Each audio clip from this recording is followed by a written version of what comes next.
Okay guys, so this is my Kyosho Inferno V body, starting to look pretty battered. I was going to take it out the other day and then I realised I couldn't because it's in such a bad state. So I'm going to repair it, because if you go out and buy a new one, these are 35 quid plus 8 quid shipping, and they're not pre-cut, so you've got to cut them yourself. And as you can see, it's an extremely technical cut body. I don't fancy trying to cut one of these. And also, if I get a new one for nearly 43 quid and then cut it all out, do a great spray job on it, on the first day I might trash it and make it look just as bad as this one is right now. So as you can see, I've already done some repair work on it, but yeah, the damage is pretty extensive. I've got a really bad split there, and I've got two great splits up the front end there, but I'm confident I can fix those back up. I'm going to be using the Revel poly cement. Brilliant stuff, just got to use it in the right quantities. Pair of scissors, standing knife, just in case I need it. This is the stuff that you really need. This is styrene sheeting. Now this one's very thin. I'm going to try and keep this one to the inside of the body shell because it's white. But what's beautiful with this one is it's extremely flexible, so I can form it to the body shell very, very easily. Especially when you put the poly cement on it, because this actually breaks down the plastic, liquefies the surfaces and gets them to fuse molecularly together, so it actually kind of bonds it together. And this is the tougher one. This is the one that I'll try to keep on the outside. One, because it's black. Two, because it's really solid, thick, tough. I'd say it's nearly twice as thick as the actual Lexan. You can see where I've done repair work before. It's rock solid. That hasn't broken at all. And the same up here. It's actually broken either side of that. So I'm going to try and reinforce the entire area. First things first, I've got to get this clean. It's a bit dusty, it's a bit grimy. We want this spotless in order for it to all go nicely. So, without further ado, I'm going to give it a good clean. Bam!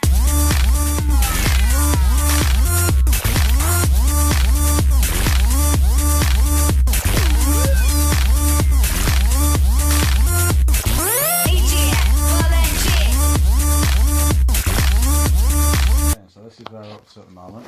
I gave it all a good clean down. Got some white spirit on it to get all the sticky residue from. I had to remove a couple of stickers because there's going to be various panels on this. So we've got the front end partially done.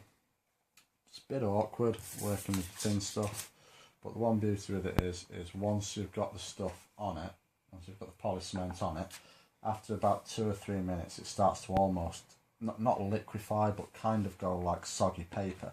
So you see all these bumps and ruffles, they're still quite soft.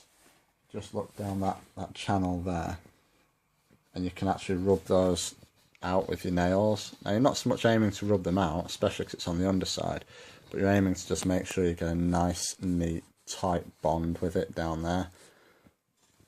And do that down both sides on the channels. Now the back part, because of the awkward shape of it, I've chose to panel it and piece it.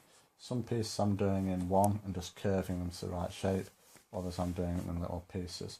There's still more to go over that, and once these have set and I know it's not going to pop open, I'm going to put another sheet over the whole corner, and this stuff fuses especially well to itself.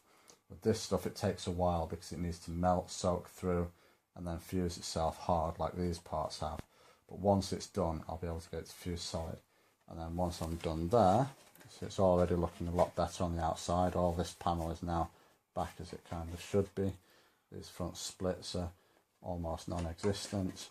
So what I've got to do next is cut the black panelling and start fitting black panels over to totally reinforce this front zone.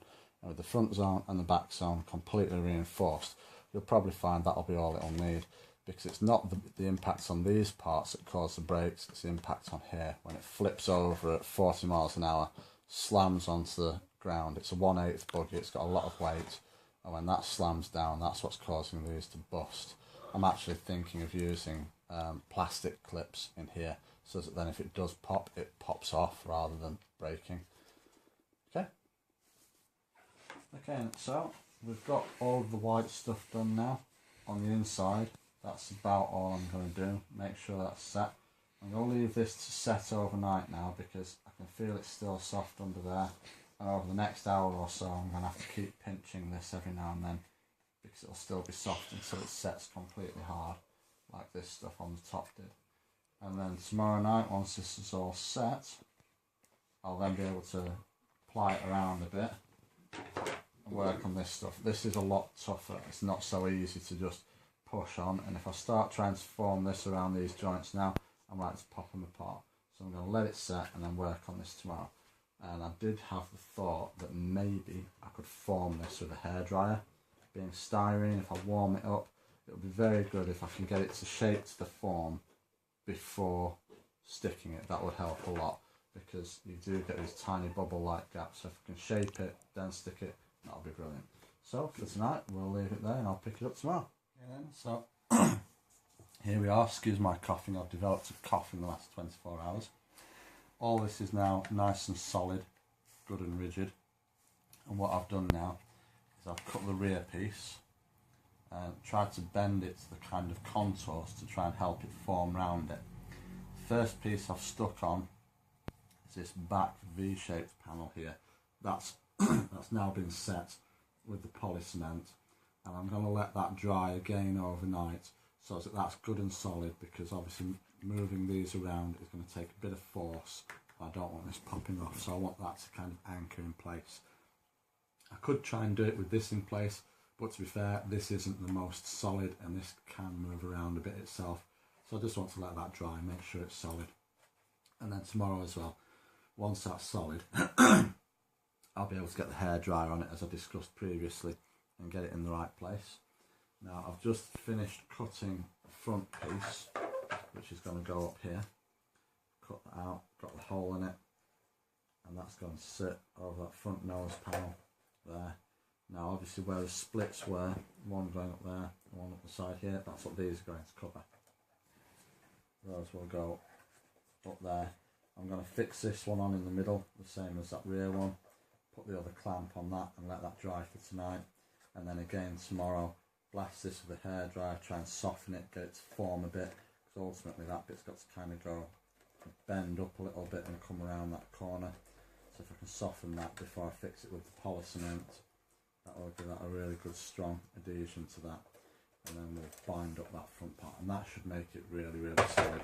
I actually think from there the next breakage will be a serious complete breakage that probably won't actually be repairable. So for tonight, that's more or less it.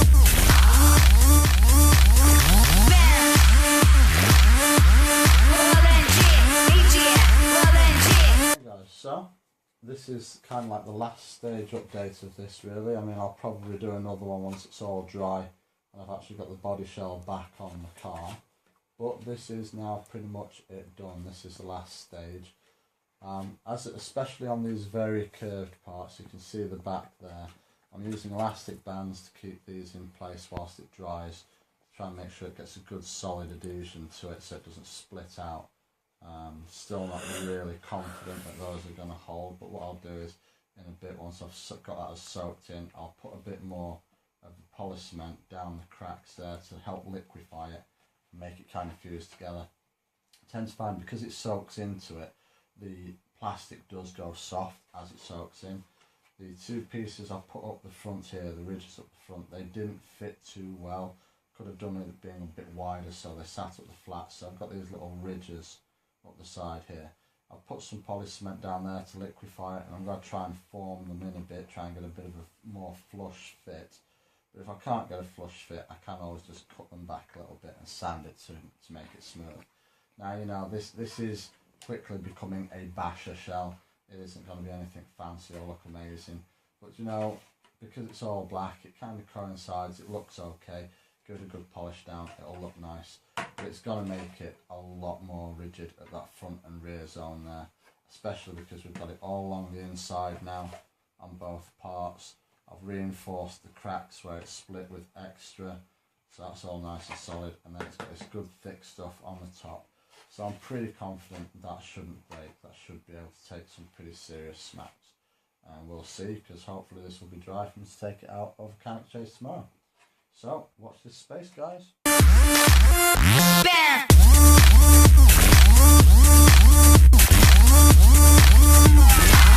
Okay guys, so it's Monday night, went out yesterday, with the Kyosho Inferno VE, and a couple of my other cars. Went out on a Cannock chase with Pink Z.